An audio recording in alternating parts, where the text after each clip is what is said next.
3.1 Radian measures. So up until this point, we've only talked about degree measures, that the angle is this degree, the theta is this degree. Now, there's another way we can talk about angle measures. We can use radians. An angle with its vertex at the center of a circle that intercepts an arc of the circle equal on the length to its radius of the circle has a measure of 1 radian. So meaning that's kind of like, what does it mean to have 1 radian? It's just the length. Converting between degrees and radians. So the reason why we have to know to convert between the two, because it's like decimals and fractions. They mean the same thing, but they represent two different looking values. So we have to know how to work with them, because some formulas you want to use radians, some formulas you want to use degrees, and so on. So multiply a degree by pi over 180 radian and simplify to convert to radians. To do it the other way, you multiply a radian measure by 180 degrees over pi and simplify to convert to degrees. So this is what we're going to do for example 1. We're going to convert each degree measure into radians. So these two formulas look very similar. They do. So it's, how do I remember what goes on top? Because they're identical formulas. It's just which one goes on top, which one goes on bottom, pi and 180. So you see how we have 45 degrees here? So we're going to have 45 degrees over 1 times one of these, either pi over 180 or 180 over pi. So how I remember which one goes on top, either pi or 180.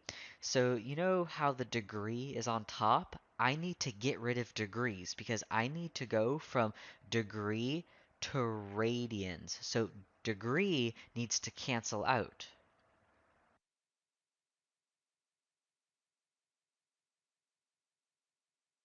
So we need to cancel out the degree, and in order to cancel out something with fractions, it needs to be on the bottom in order for you to cancel it out. So I'm going to put 180 degrees on the bottom and pi on top. So that's how I remember, because I ultimately need to cancel these two things out. All right, now we simplify cross cancel. So 45 and 180, they divide into each other. So that goes away, and 180, we're left with 4. So what we're left with on top is nothing times pi, so pi, and then 1 times 4, which is 4. If you don't really like to simplify fractions, because honestly, who has the time for that when you're doing so many formulas and theorems and identities and stuff like that? We can use our fractions to simplify our fractions. We can use calculators to simplify our fractions. So I'm going to show you how to do that real quick. All right, so we know we have to do 45 and 180. So if I got rid of all this mess right here, we know we have to divide 45 and 180. So we're technically doing 45 divided by 180. That's what we're doing. So we would do 45 divided by 180, hit enter, hit math, enter, enter, and you see how it's 1 over 4? So yes, it is 1 pi over 4, but we never put the 1. So that's how we would simplify. Another way we can do it, if you have a newer calculator, alpha y equals enter 45 over 180, and there we go. Do you notice we don't mess with the pi? Because we want to keep the pi. So that's why we don't use it in our calculator, because pi, if you actually put it, it represents a number. So we don't want that. We want to keep pi on top. Why? Because we're converting to radians. Alright, if you're feeling confident, if you're feeling comfortable, even just remotely, I want you to go ahead and pause the video and try part B. So go ahead, try part B. Okay, I hope you tried it. I hope you did. It's okay if you didn't, but I really hope you did. Let's go ahead and do part B together. Alright, so we want to convert. So we have negative 270 over 1 times, now we're going to have to get rid of something. We need to get rid of our degree symbol. So since we need to get rid of the degree symbol, degrees needs to go on the bottom. And then we have pi on top. Because that allows us to get rid of the degree symbols, and then we can just simplify from there. So if you're using your calculator, this is our next step. We would simplify. So let's do that. So we have negative 270 over 180. So negative 270 divided by 180, and then hit math, enter, enter, and we get negative 3 over 2. You could also do alpha y equals enter negative 270 over 180, and we get negative 3 over 2. So this simplifies into negative 3 over 2. The pi, so you see how it's on top? So we just keep it on top. Now these are radian measures. How do I know they're radian measures? Well, it states pi, and there's no degree symbol. There's no degree symbol. Also, it will also say radians or rad. So it'll be pi over 4 radians or rad. Negative 3 pi over 2 radians or rad. So do you see the differences between A, B, and then C? So A and B, they're like normal numbers. No fractions, no decimals. But C has a decimal. So how we treat it is going to be completely different. All right, so since we have a decimal, what we're going to do is keep the decimal.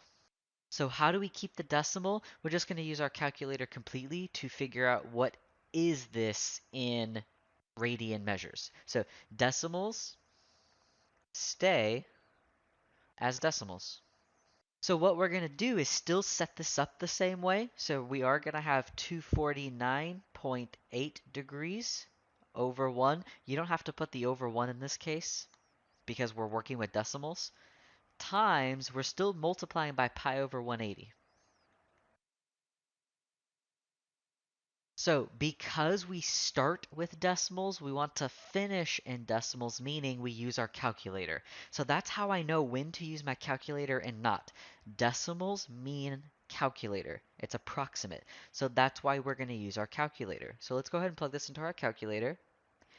We have 249.8 degrees. So second apps, enter, times pi over 180. So you could do second caret. That little thing is called a caret if you never knew that. So second caret, that's how you get your pi symbol, divided by 180 degrees.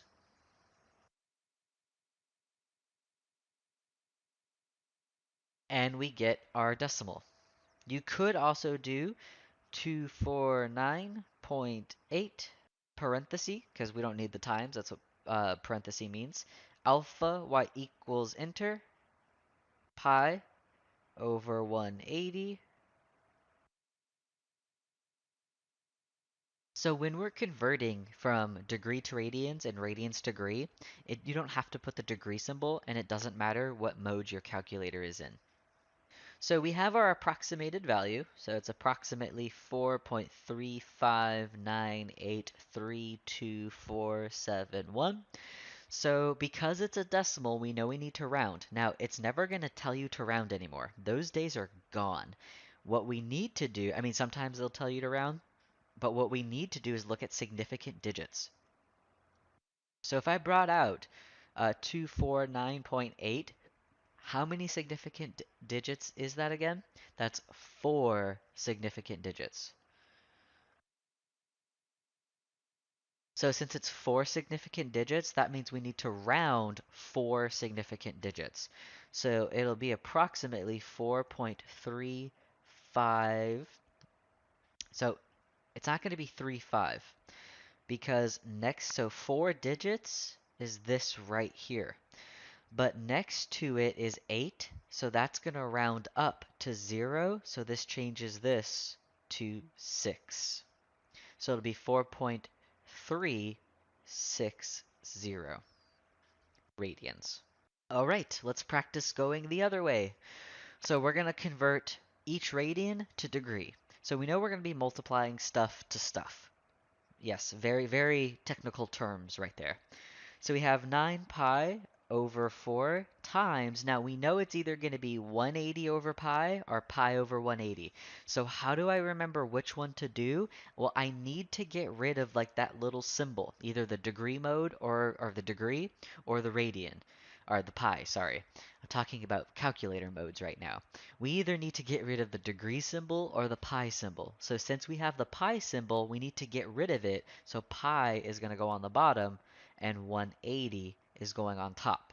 because then that allows us to cancel out the pi's, and from there we just simplify. We can do 4 and 180, those simplify. We're left with 45. So we have 9 times 45 degrees, which is 405 degrees. Did you notice that our denominator canceled? It usually will. Alright, so if you're feeling up to it, go ahead, try part B. Pause the video, try part B. Okay, I hope you did. Welcome back. So, let's go ahead and do this together now, part B. So we have negative 5 pi over 6, and we need to multiply that to something. Now, I need to get rid of the little symbol, so that's why pi goes on bottom.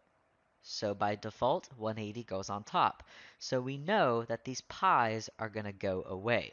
So we could use our calculator. Part A, I didn't use my calculator, but we could use our calculator just like we did for example 1. So there's a couple ways we could think about this. So remember, pi's, those symbols are gone. So what we're left with is negative 5 over 6 times 180 over 1.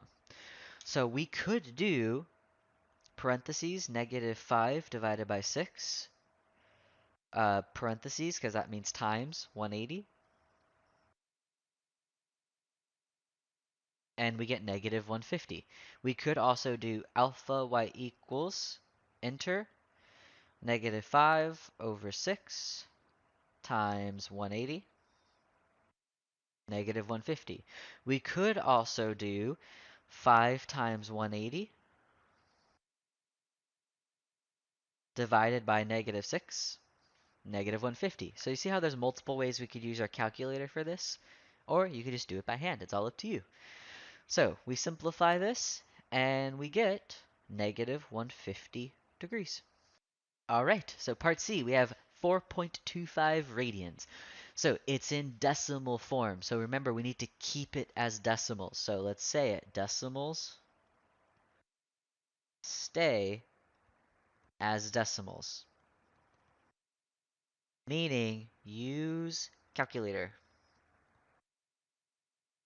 So let's go ahead, we will use our calculator. So we have 4.25 radians times, so since we're talking about radians, that's what represents kind of like the pi. So then we have 180 over pi. From here, we just straight up use our calculator. So we have 4.25 times, now I can do this, so I'm going to do this. We have 180 over pi. So pi is second caret, not 3.14. Pi does not represent 3.14. That is the approximation of pi. So we have to actually use the pi symbol. We hit enter, and we get approximately 243.5070629 degrees. Now, of course, we need to round. Now, how do I know I need to round? Well, because it's in decimal form, so we need to look for significant digits. It has 3 significant digits. So since it has 3 significant digits, it's telling us to round with 3 significant digits. Alright, so now that we have our approximation, we can actually use our calculator to find it in degrees, minutes, and seconds. So we hit second, apps, and then we want to do DMS, right? Degree, minute, second. So hit number 4, hit enter, and there we go. Alright, so we have our answer of 243 degrees and 30 minutes. And if we wanted to put this in normal, just decimal form, it would be 243.5 degrees. So there's a agreement in the math community that if no unit of angle measure is specified, then the angle is understood to be measured in radians. So what does that mean? If I gave you 30, like that was theta, I said theta is 30, then that is 30 radians. You don't have to put the radian. But if I gave you theta is 30 degrees, then that's 30 degrees. So this represents radians, this represents degrees. So remember in the beginning I said not the beginning of this video, but the beginning of the semester, I said you have to make sure you're putting the little degree symbol because it actually comes back that if you don't put the degree symbol, it represents something else. So I don't have to put radian. It's understood that I just said theta is 30, that is 30 radians. But if I give you the degree, then it's degree. So if no unit of angle measure is specified, then it's understood that it's radians. So if it just says theta is 450, then that is 450 radians, not degree. It only is degree if you see the little degree symbol. All right, the unit circle. We are finally getting into the unit circle. If you took me for college algebra, I briefly talked about the unit circle in chapter 2.4, which is at the very, very, very beginning. But gosh, is this little circle one of the most important things in trig, pre-calc, calculus? Almost everything revolves around this circle. You have to memorize it. So you have to memorize it for the test. You cannot use it ever for any test or any exam. You have to have it memorized. There are tricks to memorize this. It is not that difficult to memorize. It's actually super, super simple. There are many, many, many techniques. You're going to learn to memorize this in chapter 3, but as of right now, let's just learn how to use the unit circle, and then through chapter 3, we'll talk more and more and more about it. Okay, so before we jump into the unit circle and finding values using the unit circle, there's some things about the unit circle, are you tired of me saying it? I am, that I want you to know. So, the unit circle, there's some things that represent x and y. So, cosine represents x, and sine represents y. So you see here how it's x and y?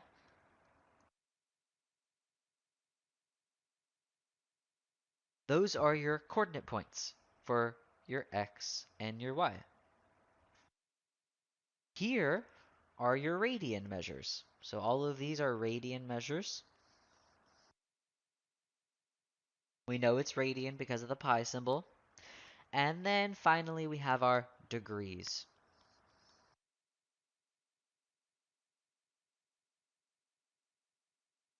Example 3. Finding function values of angles and radian measures. Find each function value. So we have tangent 2 pi over 3. Alright, so tangent 2 pi over 3. So first of all, tangent is not on the unit circle. Only thing on the unit circle is cosine and sine. So tangent is not on the unit circle. But what do we know about cosine and sine? That it does represent tangent. We know tangent equals sine over cosine. And we just learned sine represents the y value on the unit circle, and the cosine represents the x value on the unit circle. So where we're going to look at is we're going to look at what 2 pi over 3 is. So on our unit circle, we have 2 pi over 3 right here. So 2 pi over 3 is actually 120 degrees. We don't need to know that right now, but it's good to know. So we can figure out what our tangent is because we do have x and y. We have y, which represents square root of 3 over 2. Then we have x, which represents negative 1/2. Our denominators cancel. So tangent 2 pi over 3 equals square root of 3 over 1, negative square root of 3 over 1, which is just negative square root of 3. If you're feeling comfortable already, go ahead and do B. If you didn't feel comfortable, that's cool. That's cool. Doesn't matter. All right, so B. We're going to go to where 3 pi over 2 is. I don't even care about the function right now. Just go to 3 pi over 2. Okay, so 3 pi over 2 is right here. So we have sine 3 pi over 2. So sine 3 pi over 2, remember, sine represents the y value. The y value. So the y value is negative 1. Yes, folks, it is that easy. All right, so we have cosine negative 4 pi over 3. So all that negative means is that you just have an angle that opens down. So all that means is you have an angle and it's opening down. This is telling us direction of the angle. But we don't care. We just want to know what 4 pi over 3 is. So 4 pi over 3 is right here. And we need the cosine of it. So cosine represents x. So cosine negative 4 pi over 3 equals negative 1/2. That is exactly what it is. It's negative 1/2. I don't care that it's negative 4 pi over 3. All that means is we had an angle and it opened up like this and it opened down. That's all that meant. It means absolutely nothing else.